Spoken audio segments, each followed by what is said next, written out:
बिस्मिल्लाहिर्रहमानिर्रहीम। अस्सलामु अलैकुम।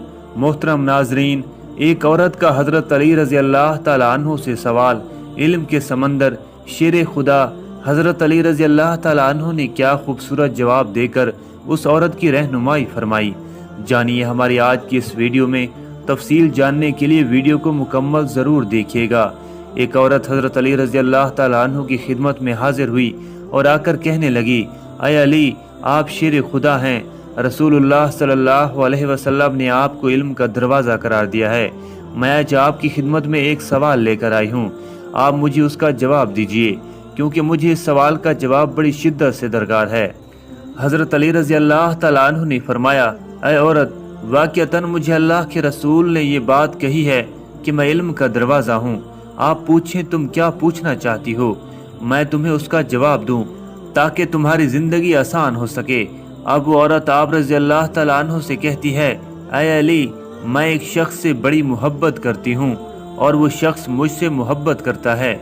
मैं उस शख्स से मोहब्बत करती हूँ सिर्फ और सिर्फ अपनी रूह की तस्कीन के लिए, लेकिन वो शख्स मुझे छूने की कोशिश करता है। वो मेरे जिस्म की जानिब अपना हाथ बढ़ाने की कोशिश करता है। वो मुझे छूकर अपनी नफसानी ख्वाहिशात का इजहार करना चाहता है, उन्हें पूरा करना चाहता है। अय अली रज़ी अल्लाह तआला अन्हु, मैं पूछना ये चाहती हूँ कि क्या वो मेरे जिस्म को अगर छू ले, अगर वो अपनी नफसानी ख्वाहिश को पूरा कर ले, अगर वो अपने नफ्स की भूख मिटा ले, तो क्या ये जायज़ है? क्या हम दोनों आपस में मुबाशरत कर सकते हैं बग़ैर शादी के? जब हज़रत अली रज़ी अल्लाह तआला अन्हु से ये पूछा गया तो हज़रत अली रज़ी अल्लाह तआला अन्हु ने फरमाया, अय औरत, मोहब्बत वो होती है जिस मोहब्बत के अंदर इंसान दूसरे इंसान की इज्जत करे। अदब पहला करीना है मोहब्बत के करीनों में कि अगर कोई किसी से मोहब्बत करता है तो सबसे पहले उसकी इज्जत करता है। अगर वो शख्स तुम्हारी वाक़ियतन इज्जत करे तो उसका मतलब ये है कि वो तुमसे सच्ची मोहब्बत करता है, लेकिन वो तुम्हारे जिस्म को छूना चाहता है और तुमसे अपनी और तुम्हारी जिस्मानी ख्वाहिशात को पूरा करना चाहता है। तो इसका मतलब ये हुआ कि ये खालिसतन मुफादात का रिश्ता है, जिसमें मोहब्बत का दूर दूर तक कोई नाम व निशान मौजूद नहीं है। लिहाजा अगर तुम्हें ये लगता है कि ये मोहब्बत है तो तुम गलत हो। ये मोहब्बत नहीं है, बल्कि ये तो सरासर अपनी हवस को मिटाने का एक तरीका है। मोहतरम नाजरीन, असल मोहब्बत का ताल्लुक इंसान की ज़िंदगी के उस लम्हे से होता है जिस लम्हे में उसे ये एहसास हो जाए कि कोई शख्स मुझसे प्यार करता है, और इस चीज़ को सोचते हुए उसका दिल और दिमाग रोशन हो जाए और वो मज़ीद किसी चीज़ की दुनिया से तवक्को ना करता हो। वो ये जाने कि मैं ज़िंदगी में जो चीज़ चाहता था वो मुझे मुकम्मल तौर पर दस्तयाब हो चुकी है और अब मेरी ज़िंदगी इंतहाई आसान हो गई है। नाज़रीन किराम, आपको आज की इस वीडियो में ज़िना के बारे में भी बताया जाएगा कि उसके बारे में इस्लामी इरशादात हैं क्या। शादी से पहले अगर बीवी ने ज़िना किया हो और उसके शौहर को शादी के बाद अपनी बीवी के ज़िना के बारे में मालूम हो जाए तो उस शौहर को क्या करना चाहिए। नाजरीन, सवाल जवाब की सूरत में हम ये मसला वाज़े कर देना चाहते हैं। उसका जवाब कुछ यूँ बयान किया जाता है कि एक आदमी ने बाजारी औरत से शादी की है। शादी से पहले वो मर्द उस औरत से नाजायज़ ताल्लुकात कायम करता रहा है और अब उन्होंने शादी कर ली, तो क्या इन दोनों का आपस में निकाह जायज़ होगा? और अगर शादी के बाद पता चले कि मियाँ बीवी में से किसी एक ने माजी में ज़िना किया था तो उनके निकाह का क्या हुक्म होगा? बहुत से झूठी बातों की तरह ये बात भी हमारे मुआशरे में कम इल्मी की वजह से मशहूर है कि ज़िना करने वाले मर्द और औरत आपस में निकाह कर ही नहीं सकते, जबकि ये बात गलत है। बिलाशुबा ज़िना एक गलीज़ तरीन और गुनाह अजीम है, मगर उनको निकाह से रोकना दुरुस्त नहीं, बल्कि उलमा तो कहते हैं कि ऐसा शख्स अपना झूठा खुद ही खाए।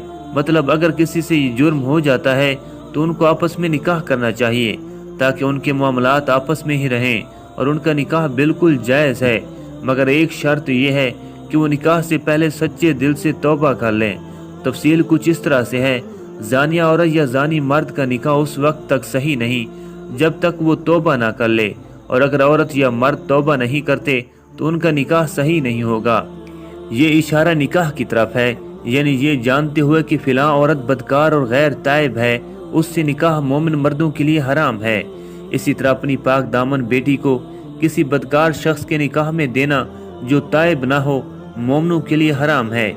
गंदी औरतें गंदे मर्दों के लिए हैं और गंदे मर्द गंदी औरतों के लिए हैं। اور پاک عورتیں پاک مردوں کے لیے ہیں۔ اللہ تعالیٰ نے دوسرے مقام پر بھی مردوں اور عورتوں کے نکاح کے لیے دونوں کے پاک دامن ہونے کی اور بدکاری نہ ہونے کی شرط لگائی ہے۔ مومن عفیفہ عورتیں تمہارے لیے حلال ہیں، اور ان لوگوں کی عفیفہ عورتیں بھی جنہیں تم سے پہلے کتاب دی گئی تھی، بشرطے کہ اس سے تمہاری غرض مہر ادا کر کے نکاح میں لانا ہو، محض شہوت رانی اور پوشیدہ اشنائی نہ ہو۔ اور جس نے بھی ایمان کے بجائے کفر اختیار کیا، اس کا وہ عمل برباد ہو گیا، اور آخرت میں وہ نقصان اٹھانے والوں میں سے ہوگا۔ اس بات کی تائید میں کہ بدکار عورتوں اور بدکار مردوں سے جو تائب نہ ہوں، نکاح حرام ہے۔ ترمذی شریف کی یہ حدیث ہے۔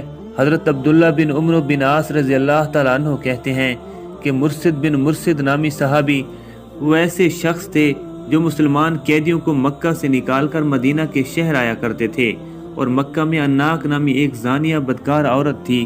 وہ عورت اس صحابی کی ان کے اسلام لانے سے پہلے کی دوست تھی۔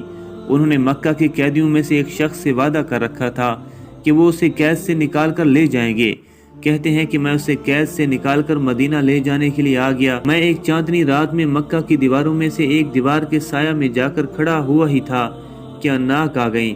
دیوار کی اوٹ میں میری سیاہ پرچھائی اس نے دیکھ لی۔ جب میرے قریب پہنچی تو مجھے پہچان کر پوچھا، مرشد ہو نا؟ میں نے کہا ہاں مرشد ہوں۔ اس نے خوش آمدید کہا اور کہا آج کی رات ہمارے پاس گزارو۔ میں نے کہا اناک، اللہ نے زنا کو حرام قرار دیا ہے۔ اس نے شور مچا دیا، اے خیمہ والو دوڑو، یہ شخص تمہارے قیدیوں کو اٹھائے لیے جا رہا ہے۔ پھر میرے پیچھے 8 آدمی دوڑ پڑے۔ میں خندمہ نامی پہاڑ کی طرف بھاگا اور ایک غار کے پاس پہنچ کر اس میں گھس کر چھپ گیا۔ وہ لوگ بھی اوپر چڑھائے اور میرے سر کے قریب ہی کھڑے ہو کر انہوں نے پیشاب کیا تو ان کی پیشاب کی بوندیں ہمارے سر پر ٹپکیں، لیکن اللہ نے انہیں اندھا بنا دیا، وہ ہمیں نہ دیکھ سکے۔ وہ لوٹے تو میں بھی لوٹ کر اپنے ساتھی کے پاس جسے اٹھا کر مجھے لے جانا تھا آ گیا۔ وہ بھاری بھرکم آدمی تھے۔ میں نے انہیں اٹھا کر پیٹھ پر لاد لیا۔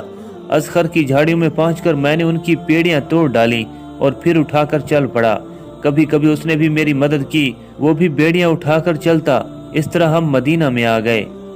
رسول اللہ صلی اللہ علیہ وسلم کے پاس پہنچ کر میں نے عرض کیا، اے اللہ کے رسول، میں اناک سے شادی کر لوں؟ یہ سن کر رسول اللہ صلی اللہ علیہ وسلم خاموش رہے، مجھے کوئی جواب نہیں دیا۔ پھر یہ آیت ترجمہ: زانی زانیہ یا مشرکہ ہی سے نکاح کرے اور زانیہ سے زانی یا مشرک ہی نکاح کرے، مسلمانوں پر یہ نکاح حرام ہے۔ جب یہ آیت نازل ہوئی، آپ نے اس آیت کے نزول کے بعد مرشد بن ابی مرشد سے فرمایا اس سے نکاح نہ کرو، لیکن اگر زانی مرد یا زانیہ عورت زنا کے بعد سچی توبہ کر لیں اور اپنے گناہ پر شرمندہ ہوں تو ان کا آپس میں بھی نکاح جائز ہے، اور کسی اور کے ساتھ نکاح بھی جائز ہے۔ جیسا کہ کوئی مشرک مرد یا عورت شرک سے توبہ کرے، مسلمان ہو جائیں تو ان کے ساتھ نکاح جائز ہے، جیسا کہ اللہ تعالیٰ نے فرمایا جس نے توبہ کی اور ایمان لے آیا اور عمل صالح کیا تو یہ لوگ ہیں جن کی برائیاں اللہ نیکیوں میں بدل دے گا، اور اللہ ہمیشہ بے حد بخشنے والا نہایت رحم والا ہے۔ دعا ہے کہ اللہ تعالیٰ میرا سنانا اور آپ کا سننا اپنی بارگاہ الہی میں قبول اور منظور فرمائے۔ آمین ثم آمین۔